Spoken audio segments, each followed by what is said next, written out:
اور ان کے لیے لڑنا فائدہ مند بھی نہیں تھا، اس لیے اللہ سبحانہ تعالیٰ نے ان کو پرمیشن نہیں دی تھی۔ لیکن جب مسلمان سارے اکٹھے ہو گئے، مدینہ میں ایک جگہ اکٹھے ہو گئے اور وہ ایک اچھی تعداد میں ان کی ایک طاقت بن گئی، تو اللہ سبحانہ تعالیٰ نے پھر ان کو اجازت دی کہ اب اگر تم سے کوئی لڑے تو تم ان کے ساتھ لڑ سکتے ہو، تم ان کو جواب دے سکتے ہو، لیکن لمٹس کے اندر رہ کر زیادتی ہرگز نہیں کرنی، یعنی کہ جو لڑے صرف اسی کے ساتھ لڑو، جو نہ لڑے اس کو تنگ مت کرو۔ وَاقْتُلُوهُمْ حَيْثُ ثَقِفْتُمُوهُمْ وَأَخْرِجُوهُمْ مِنْ حَيْثُ أَخْرَجُوكُمْ وَالْفِتْنَةُ أَشَدُّ مِنَ الْقَتْلِ وَلَا تُقَاتِلُوهُمْ عِنْدَ الْمَسْجِدِ الْحَرَامِ حَتَّى يُقَاتِلُوكُمْ فِيهِ فَإِنْ قَاتَلُوكُمْ فَاقْتُلُوهُمْ كَذَلِكَ جَزَاءُ الْكَافِرِينَ۔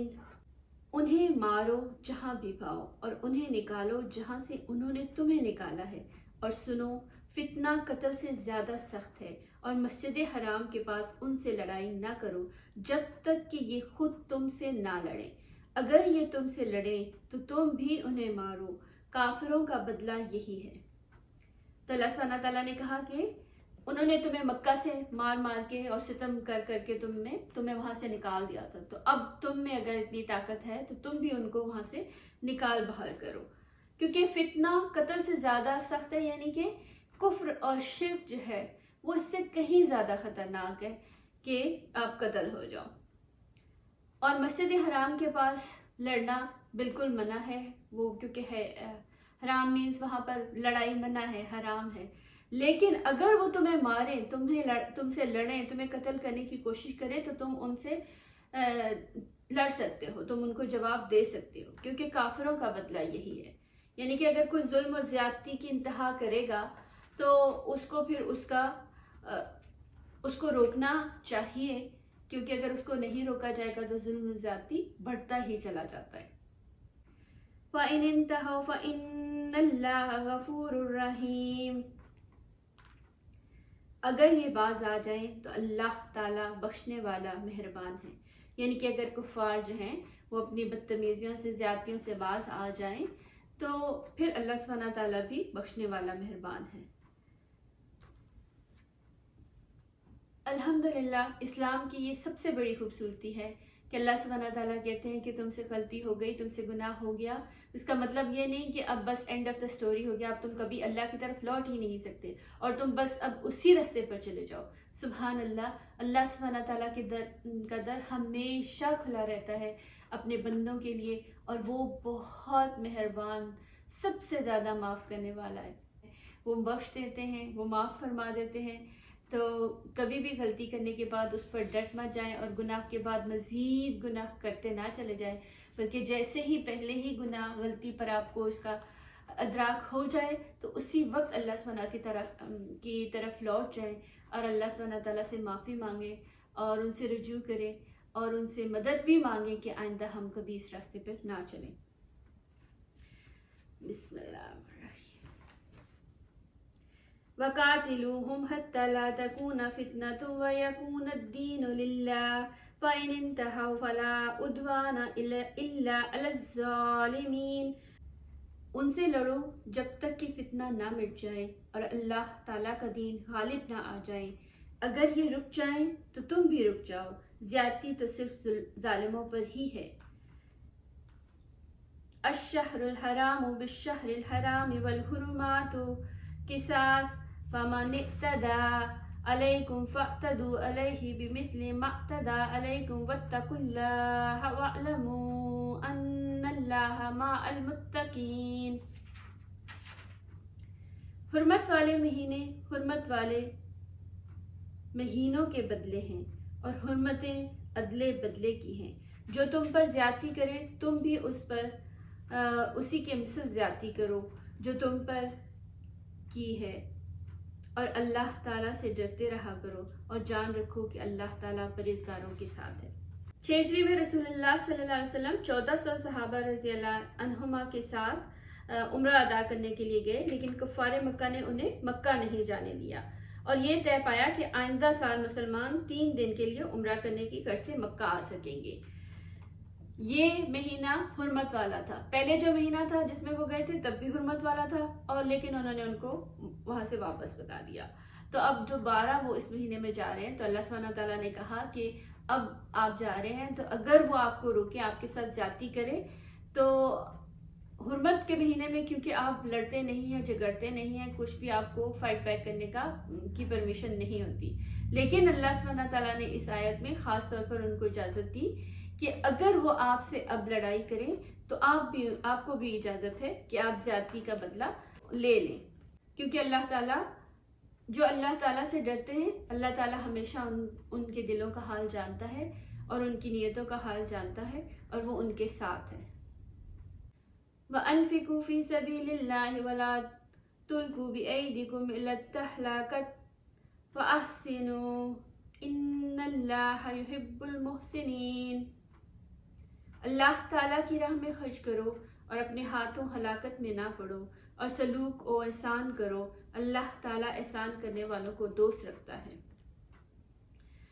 وَأَتِمُّوا الْحَجَّ وَالْعُمْرَةَ لِلَّهِ فَإِنْ أُحْصِرْتُمْ فَمَا اسْتَيْسَرَ مِنَ الْهَدْيِ وَلَا تَحْلِقُوا رُؤُوسَكُمْ حَتَّى يَبْلُغَ الْهَدْيُ مَحِلَّهُ فَمَنْ كَانَ مِنْكُمْ مَرِيضًا أَوْ بِهِ أَذًى مِنْ رَأْسِهِ فَفِدْيَةٌ مِنْ صِيَامٍ أَوْ صَدَقَةٍ أَوْ نُسُكٍ فَإِذَا آمَنْتُمْ فَمَنْ تَمَتَّعَ بِالْعُمْرَةِ إلى الحج فما استيسر من الهدي فمن لم يجد فصيام 3 أيام في الحج و7 إذا رجعتم تلك 10 كاملة ذلك لمن لم يكن أهله حاضر المسجد الحرام واتقوا الله واعلموا أن الله شديد العقاب. حج اور عمرے کو اللہ تعالیٰ کے لیے پورا کرو. ہاں اگر تم روک لیے جاؤ تو جو قربانی میسر ہو اسے کر ڈالو، اور اپنے سر نہ منڈاؤ جب تک کہ قربانی قربان گاہ تک نہ پہنچ جائے. البتہ تم میں سے جو بیمار ہو یا اس کے سر میں کوئی تکلیف ہو جس کی وجہ سے سر منڈا لے تو اس پر فدیہ ہے، خواہ روزے رکھ لے، خواہ صدقہ دے دے، خواہ قربانی کرے. بس جب تم امن کی حالت میں ہو جاؤ تو جو شخص عمرے سے لے کر حج تک تمتع کرے بس اسے جو قربانی میسر ہو اسے کر ڈالے. جسے طاقت ہی نہ ہو وہ 3 روزے تو حج کے دنوں میں رکھ لے اور 7 واپسی میں. یہ پورے 10 ہو گئے. یہ حکم ان کے لیے ہے جو مسجد حرام کے رہنے والے نہ ہوں. لوگوں اللہ سے ڈرتے رہو اور جان لو کہ اللہ تعالیٰ سخت عذاب والا ہے. اللہ ہر عذاب سے بچائے. تو اللہ سبحانہ تعالیٰ اس میں کہہ رہے ہیں کہ اگر ایک دفعہ آپ احرام باندھ لیں حج یا عمرے کی نیت سے تو حج کو پورا کریں. حج یا عمرہ جس کی بھی آپ نے نیت کی اس کو پورا کریں، سوائے اس کے کہ آپ کو کسی خاص وجہ سے وہاں سے روک لیا جائے. اگر روک لیا جائے تو جو قربانی میسر ہو اسے کر ڈالو. اور اپنے سر جو ہے قربانی کرنے کے بعد، جیسے کہ ہم جانتے ہیں کہ حج یا عمرہ کرنے کے لیے تو نہیں لیکن حج کرنے کے لیے قربانی کرنا لازمی ہوتا ہے. لیکن یہاں کہا جا رہا ہے کہ اگر آپ عمرہ بھی کرنے کے لیے احرام باندھ لیں حج یا عمرے کی نیت سے اور پھر آپ اس کو نہ کر پائیں تو پھر آپ قربانی کریں، اور قربانی کرنے کے بعد ہی اپنے سر کو منڈوائیں. یعنی کہ عمرہ بھی کر لیتے ہیں جب یا حج بھی کر لیتے ہیں تو وہ ہیئر کلپنگ کا ایک باقاعدہ وہ ریچول ہے، وہ آپ نے لازمی کرنا ہوتا ہے. تو اگر آپ کسی وجہ سے آپ کو روک لیا جاتا ہے اور آپ حج یا عمرہ نہیں کر پاتے تو پھر آپ اپنے بالوں کو اس وقت تک آپ احرام کی پابندی میں رہیں گے جب تک آپ قربانی نہ کر لیں.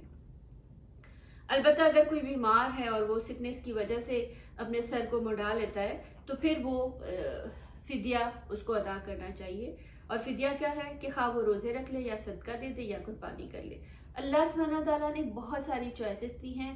اسلام الحمدللہ بہت فلیکسیبل ریلیجن ہے.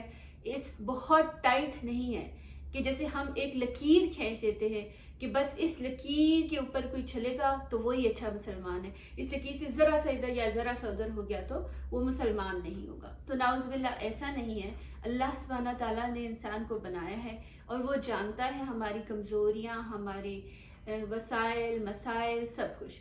تو اس کے مطابق اللہ سبحانہ تعالیٰ نے بہت ساری سہولتیں دی ہیں اور جن سے ہمیں فائدہ اٹھانا چاہیے.